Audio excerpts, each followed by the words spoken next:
고추밭을 둘러다 보면 이런 모습을 보시는 농가가 많습니다. 분명 며칠 전까지만 해도 잘 달려있던 고추 열매가 어느 순간부터 노랗게 변하기 시작합니다. 그리고 하나둘씩 떨어집니다. 처음에는 한두 개였는데 그런데 시간이 지나면서 점점 떨어지는 열매가 많아집니다. 농가는 걱정이 됩니다. 올해 고추 농사도 괜찮을까?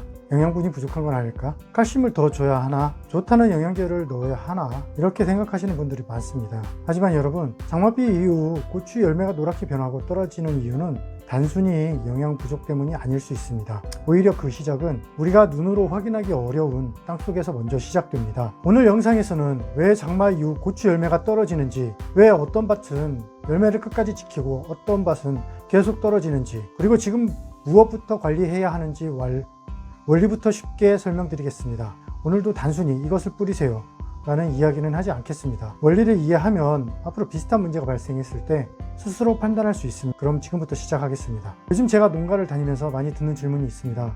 사장님, 고추는 잘 크는데 열매가 자꾸 떨어진다. 노랗게 변해서 떨어지는데 뭐가 문제인가요? 그런데 정말 이상한 점이 있습니다.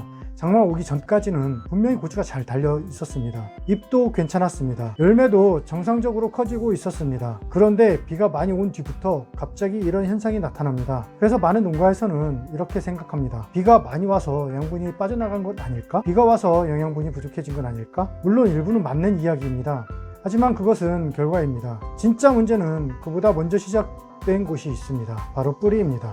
여기서 여러분께 질문 하나 드리겠습니다. 고추는 왜 열매를 떨어뜨릴까요? 많은 분들은 이렇게 생각합니다. 열매가 병들어서 떨어진다. 양분이 부족해서 떨어진다. 하지만 식물은 아무 이유 없이 열매를 떨어뜨리지 않습니다. 여기에는 중요한 생존 원리가 있습니다. 고추도 살아있는 생명입니다. 자신이 가진 에너지보다 더 많은 열매를 키워야 하는 상황이 오면 스스로 판단합니다. 지금 이 모든 열매를 끝까지 키울 수 있는가? 그리고 힘이 부족하다고 판단하면 일부 열매를 포기합니다. 이것이 바로 고추의 생존 전략입니다. 그렇다면 왜 장마 이후 이런 현상이 많이 나타날까요? 바로 뿌리 때문입니다.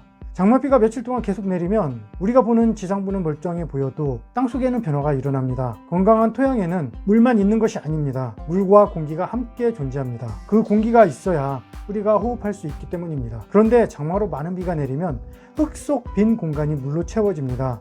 그러면 뿌리는 어떻게 될까요? 숨을 쉬기 어려워요 합니다. 사람이 숨을 쉬지 못하면 힘이 떨어지는 것처럼, 아니 죽는 것처럼 식물도 똑같습니다. 뿌리가 호흡을 하지 못하면 에너지를 만드는 능력이 떨어집니다. 여기서 중요한 부분이 있습니다. 뿌리는 단순히 물을 빨아들이는 기관이 아닙니다. 뿌리가 건강해야 물을 흡수하고 양분을 흡수하고 잎과 열매까지 보내줄 힘을 만듭니다. 그런데 산소가 부족해지면 뿌리의 활력이 떨어집니다. 그러면 어떤 일이 생길까요? 땅에 물이 있습니다. 비료도 있습니다. 그런데 고추는 부족하다고 느낍니다. 왜냐하면 흡수하는 능력이 떨어졌기 때문입니다. 그래서 농가에서는 이런 말을 합니다. 비료를 줬는데 효과가 없다. 하지만 실제 원인은 비료가 아니라 흡수하는 뿌리가 지쳐 있었던 것입니다. 그럼 여기서 또 하나 궁금한 점이 생깁니다. 왜 어떤 고추는 살아남고 어떤 고추는 열매를 계속 떨어뜨릴까요? 그 차이는 바로 뿌리 상태입니다. 배수가 좋은 밭은 비가 그친 뒤 빠르게 산소가 들어옵니다. 그러면 뿌리가 다시 회복할 기회를 얻습니다. 하지만 물이 오래 머무는 밭은 뿌리 손상이 계속됩니다. 특히 중요한 것은 잔뿌리입니다. 잔뿌리는 우리가 눈으로 보기 어렵지만 실제로 물과 양분을 흡수하는 가장 중요한 부분입니다. 그런데 장마 이후 가장 먼저 피해를 받는 것도 바로 잔뿌리입니다. 잔뿌리가 약해지면 고추는 열매를 계속 유지할 힘이 부족해집니다. 그래서 가장 먼저 나타나는 것이 작은 열매의 황화와 낙과입니다. 그리고 장마 이후에는 또 하나의 문제가 발생합니다. 바로 갑작스러운 햇빛입니다. 비가 그치고 날씨가 좋아지면 잎에서는 활발하게 증산작용이 일어납니다. 쉽게 말하면 물을 사용하는 양이 갑자기 증가합니다. 그런데 뿌리는 아직 회복되지 않았습니다. 공급은 하는데 공급하는 힘은 부족한데 사용하는 양은 많아집니다. 그러면 고추는 더 큰 스트레스를 받게 됩니다. 이 과정에서 꽃이 떨어지고 어린 열매가 떨어지고 이미 달린 고추도 노랗게 변할 수 있습니다. 또 하나 주의해야 할 것이 있습니다. 바로 병입니다. 많은 농가에서는 비가 와서 병이 생겼다라고 생각합니다. 하지만 조금 더 정확하게 보면 비 자체가 원인은 아닙니다. 바로 뿌리가 약해지고 고추의 방어력이 떨어진 틈을 병원균이 공격하는 것입니다. 건강한 고추는 어느 정도 버틸 힘이 있습니다. 하지만 뿌리가 약해진 고추는 같은 환경에서도 더 쉽게 피해를 받습니다. 그렇다면 지금부터 우리는 무엇을 확인해야 할까요? 먼저 떨어진 열매만 보지 마시고 고추 전체를 확인해야 합니다. 잎의 색은 어떤지, 줄기는 건강한지, 윗부분이 무르거나 이상이 없는지, 그리고 뿌리 상태는 어떤지 확인해야 합니다. 원인을 정확히 확인하지 않고 무조건 영양제만 반복하는 것은 좋은 방법이 아닐 수 있습니다. 장마 이후 고추 관리의 시작은 열매가 아니라 뿌리입니다.